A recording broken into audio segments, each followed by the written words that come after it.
Halo guys, selamat datang kembali di Republik Rupiah. Untuk hari Senin di minggu yang baru ini kita bakal ngasih kalian update dari data on-chain yang sudah pernah kita bahas sebenarnya di awal tahun 2023 ini. Cuman kita pengen ngeliat kondisi atau status terkininya seperti apa.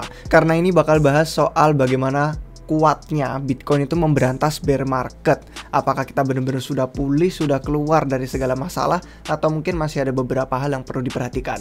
Cari tahu hari ini yuk, let's go!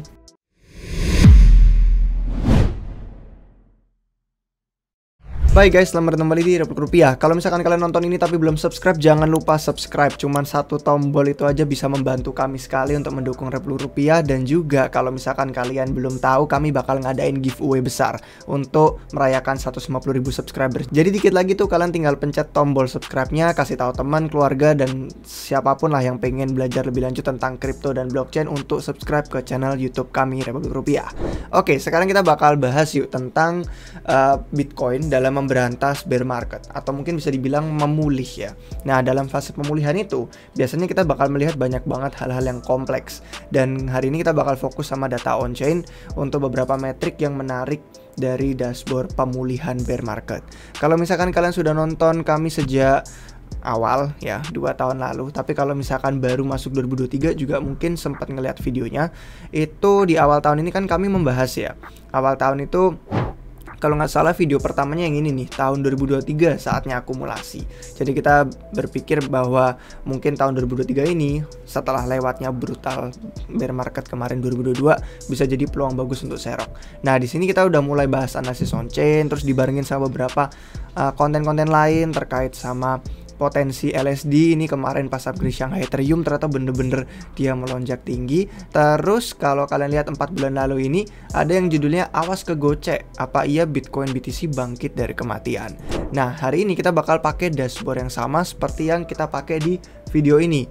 Kita bakal ngomongin soal pemulihan dari bear market, atau kalau misalkan bisa dibilang, waduh rambut saya pendek banget di sini, BTC bangkit dari kematian. Nah, di sini itu dashboardnya kalau misalkan kalian mau lihat ya. Betul kan, tentang pemulihan dari Bitcoin Bear. Kita bakal pakai dashboard yang sama persis di sini, dan ini ngomongin soal apakah struktur yang berbeda gitu kan. Kalau di pasar tuh kan kompleks banget, ada dari harga, ada miners, ada supply, ada keuntungan, kerugian, ada penggunaan jaringan gitu, ada permintaan block space, pokoknya bener-bener banyak hal yang membantu mendukung pasar itu bisa kuat.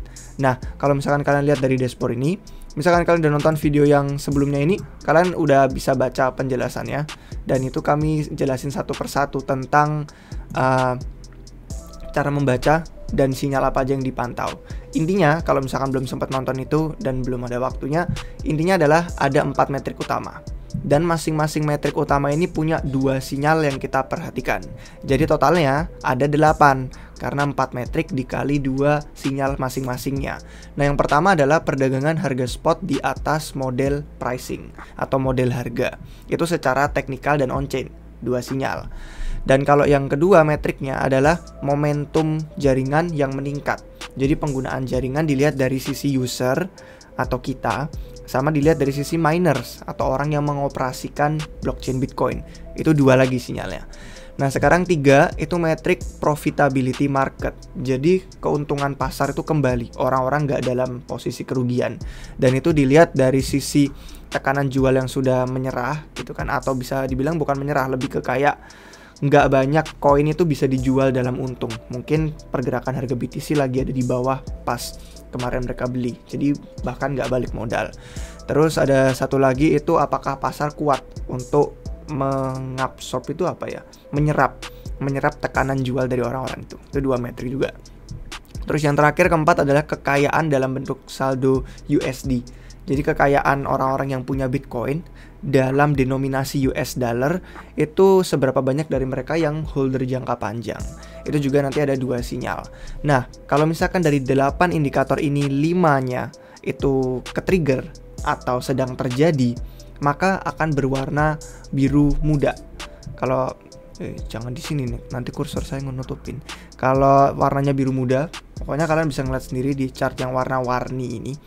Itu artinya 5 dari 8 indikator sedang kepicu atau sedang terjadi, ke-trigger lah. Kalau misalkan warnanya biru yang gelap, yang bener-bener dark blue, itu artinya semua indikatornya sedang terjadi. Nah, kita lihat yuk dari siklus sebelumnya, dari data historis nih.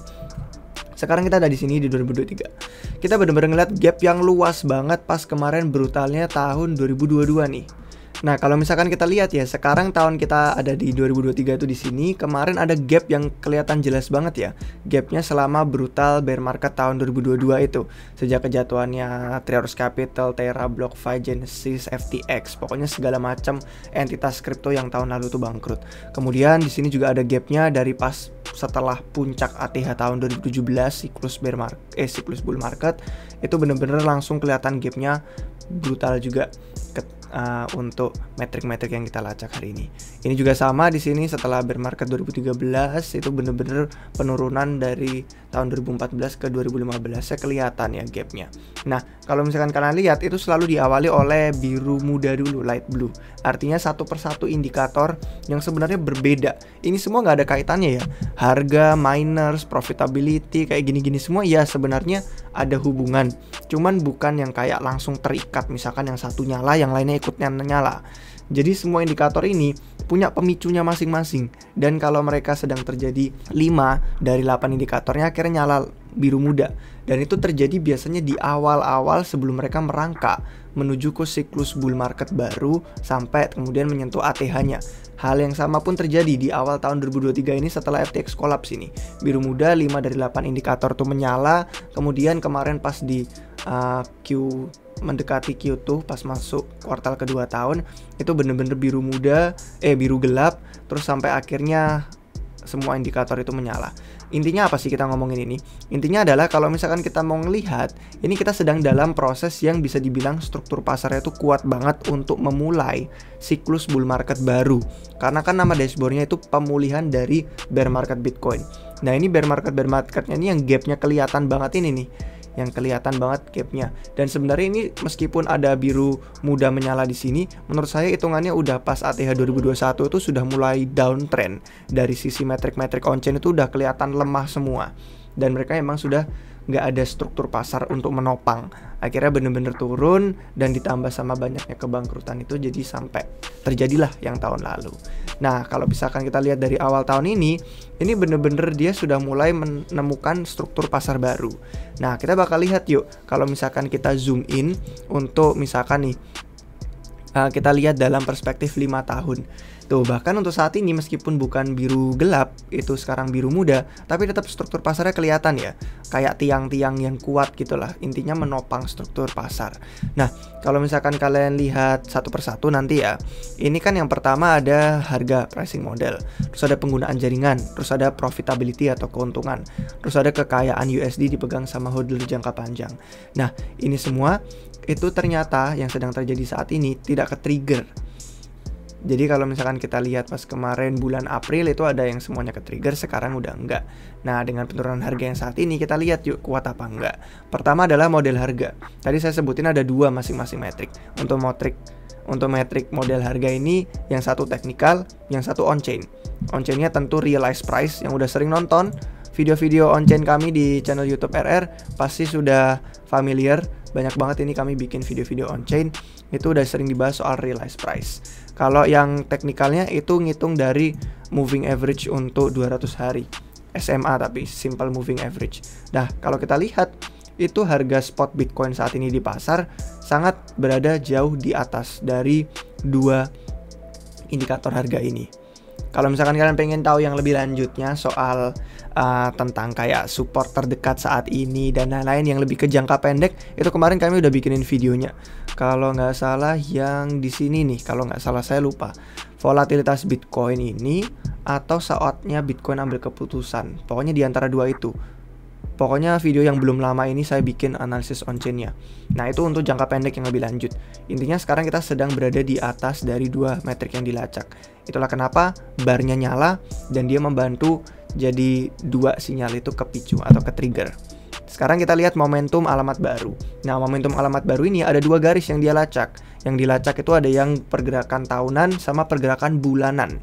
Kalau misalkan pergerakan bulanannya lebih tinggi daripada pergerakan tahunan, artinya saat ini momentumnya tuh sedang naik. Orang-orang menggunakan jaringan, bertransaksi, pokoknya blockchain Bitcoin tuh lagi nggak sepi. Nah, kalau misalkan kita lihat ya, secara historis, setiap kali gitu kan ada apa ya, bukan flipping sih, lebih ke kayak nyalip, yang pergerakan bulanannya itu nyalip gitu kan dari yang pergerakan tahunannya, itu kita ngelihat ada perubahan-perubahan pasar yang ekstrim siklus-siklusnya.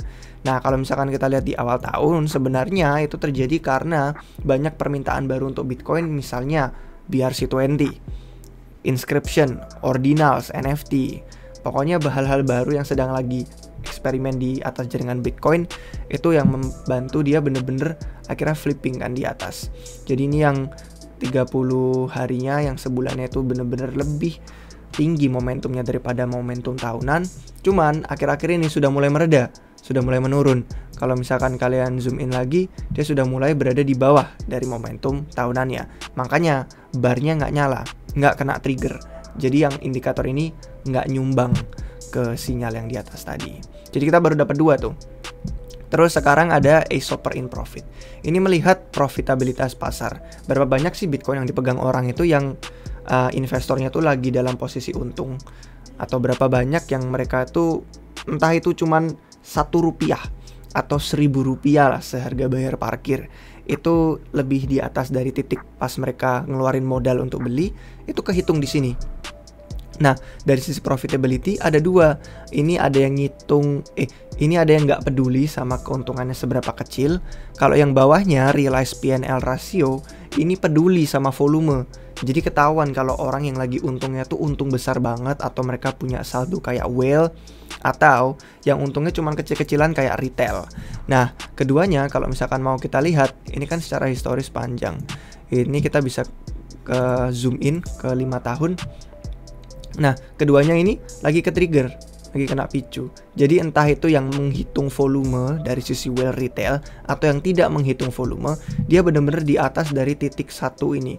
Jadi garis yang melintang panjang ini adalah titik 1. Kalau misalkan dia lagi di atas, dia lagi dominan orang-orang dalam posisi untung. Kalau di bawah, dia orang-orang lagi rugi.